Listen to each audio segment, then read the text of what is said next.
Does SMMA still work in 2025? Well, let's break it down. So first of all, the cornerstone of any SMMA is cold outreach. And the reason cold outreach doesn't work is because it is a constant race. It requires constantly switching to the next tactic, which makes it impossible to outsource to VAs because you can't outsource a system that will break in a month tops. And the reason it's a constant race is because you have constant accounts being taken down, you have IPs being blacklisted, you need new email addresses. It's a constant race towards finding the next new tactic and solving the issues that appear in the accounts. It's a manual process, so when you aren't working, no calls are being booked. Yes, softwares exist, but they require constant monitoring. Plus, who will be booking in the leads? Also, it's not scalable. It becomes exponentially more complex with every new email or every new call or every new DM you send, because sending 100,000 emails isn't 2 times more difficult than sending 50,000 emails. It's 10 times more difficult. It's exponentially more complex because, again, you need more email addresses, you need more IPs, you have more points of breakage, and the system just becomes a behemoth when you try to scale it past 10, 15, 20K a month in your agency. Next, cold clients. When you do cold outreach, of course, you get cold clients, and that means clients with no trust. For people to buy from you, they have to know you, they have to like you, and they have to trust you. When you are signing clients through cold outreach, they know you, obviously, they don't really like you, and they definitely don't trust you. And the like and trust part makes up 90% of the purchase decision, which makes it so difficult to close people from cold outreach. They're also much harder to please because they're more skeptical, they're less lenient, and they have higher expectations, which all leads to more churn. When you reach out to people and sign them that way, they feel like they are doing you a service and not the other way around. So they are going to be much more critical to every single little thing you do. Next, they're less invested. They didn't reach out to you, so they don't really care that much about their partnership, which means slower responses from them, which means worse results, which again makes them even less invested, which gives you slower responses and even worse results, which creates this flywheel from hell, which again leads to even more churn. And lastly, they are just less likely to cooperate, which feeds into this flywheel. Third, poor client results. The standard SMMA model has a profit-first approach where quick cash is prioritized over your reputation. Yes, you can and you should get rich quick, but this is not a cash grab scheme. These are two completely different things. In the normal SMMA, cheap usually equals good. Hiring, $3 an hour VAs, getting $700 a month media buyers, and paying some sales reps a 5% commission on everything they close. And my question to you is, how the fuck do you expect to build a proper team treating people like shit? The answer is simple. You don't. You just try to get a quick cash grab and then get out of the business model. That's not the way to build an SMMA in 2025. If this is how you envision yourself building an agency, click off this video right now. It's not going to do you any good.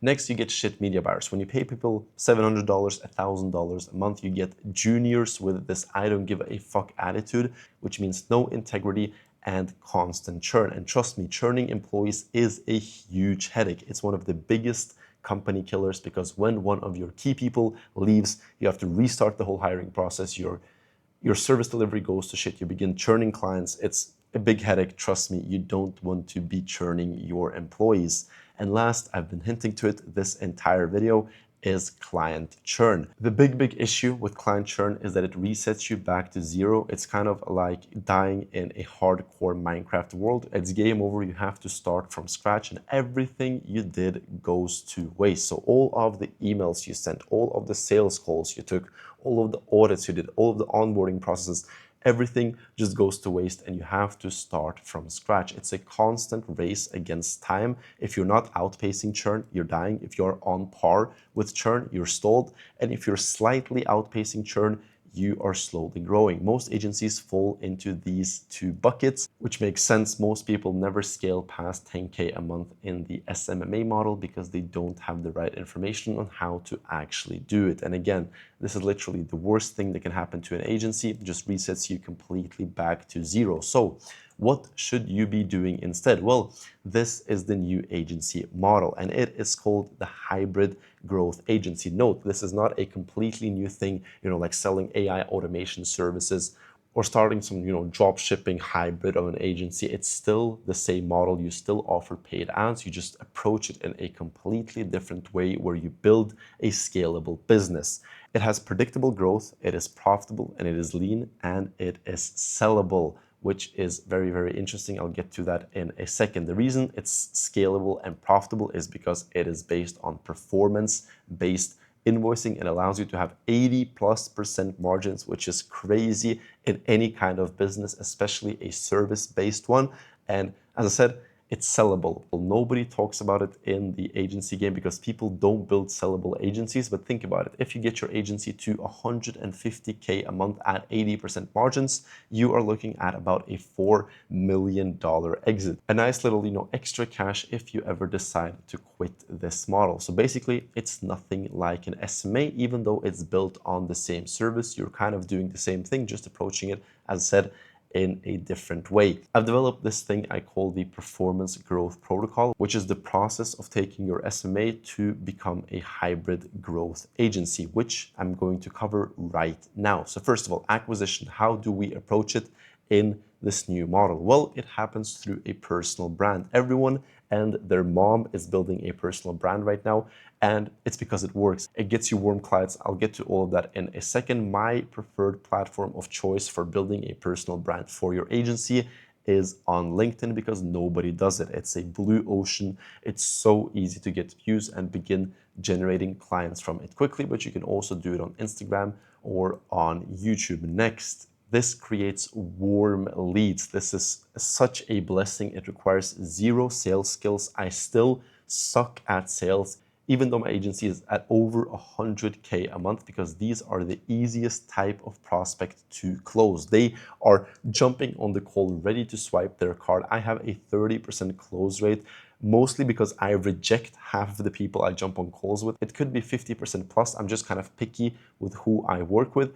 And this happens because every single part of the know, like, and trust model is fulfilled. They know you, they like you because they reached out to you, and they trust you. That's why they reached out, and they end up purchasing much, much quicker and at a much higher rate than when you do cold outreach. The standard close rate in an SMA is about 10%. As I said, we do 30 to 35%. It could be much higher. You get the point. I'm not going to stay on it for too long. Next, fulfillment, the service delivery. The strategy here is to get the best media buyers possible. So no cutting corners. We're building a business from day one. We're not building this, glorified freelancer type of setup. And yes, this isn't cheap. You have to expect to pay these best media buyers at least 5K a month. And the obvious solution is to just do the work yourself until you can actually afford to hire a good media buyer. Because think about it. Let's say you get tired of doing the media buying. You're doing 10K a month. You hire someone for $1,000 a month. What happens? Well, they begin delivering shit results. You begin losing clients. Your revenue goes down. And now you definitely can't afford to get the best media buyer. So you might have some objections to this point, but trust me, it's the best way to build an actual business. Next, when we have warm clients, they are much more lenient and much more invested in the partnership, which creates a lot less churn. They are much easier to please, and they are higher paying, because when they are easier to please, they have a much higher perceived value of your service. Your service delivery can be the exact same, but when they are more lenient and, as I said, easier to please, that service becomes more valuable in their eyes, which makes it objectively more valuable. The value of your service only comes down to the perceived value from your clients. Next, you work with better products and better services. You can be picky because people are reaching out to you. So you can say, yes, I want to work with you. No, I don't want to work with you. And this makes it easier to deliver results because you select who you actually work with. You don't have to go for every single client that says yes to you. You build a business in a proper way, which again creates less churn. Last point is that they have higher budgets. And trust me, it's actually easier to deliver results when you are working with bigger budgets. When you're managing $2,000 a month that's spent, it's so much more difficult to deliver good results than when you're managing $100,000 a month. Because with a smaller budget, you do less testing and you have fewer chances to fuck up. It actually takes less time to deliver, so you have more margins because you can put more clients on each media buyer, and you charge more performance, which gives you a higher average invoice. So just ding, ding, ding, money signs all across the board. Last, the internal operations. We've covered the acquisition, the fulfillment. The last part of an agency is how you actually operate it internally. And the keyword here is automation. We want as few human touch points as possible. So you should always select AI over a VA, even if the VA is cheaper, because having fewer touch points is so much more valuable than the few $100s you will be saving in this scenario. You should be setting those up through Make, Zapier, Notion. Every single time you can automate a task, it should be automated. You shouldn't have people doing manual labor in your agency just because you don't want to bother with setting up the right systems. Next, we also want to make sure that we use the correct hiring structures. So we don't want to hire too fast and we don't want to hire too late. So once you get to 5K a month, you should immediately hire a VA. At 25K a month, you can begin looking at outsourcing the service delivery. At 100K a month, you begin outsourcing the sales, and you never outsource the marketing because it's the fundamental part of this whole new model that I call the hybrid growth agency. Lastly, we just want to make sure that we have proper systems. So no hack job setups. We want to have proper systems for lead follow-ups. We want to have proper systems for our CRMs, our content creation. Everything has to be proper from day one, which then causes us to have no growing pains. When your agency becomes bigger, stuff doesn't begin breaking because you've built it from scratch, ready to scale, which makes you ready to reach those 50, 100, and 150K a month targets, which is just not possible with the standard SMMA model that I just covered. So to quickly answer the big question, is SMMA dead? Yes, in the standard way that most gurus teach, it is dead, but you have to do a small pivot to this new agency model that I call the hybrid growth agency, and you will see much more success much more quickly. That's exactly how I scaled my own agency to 50K a month within 5 months and to 100K a month within a year.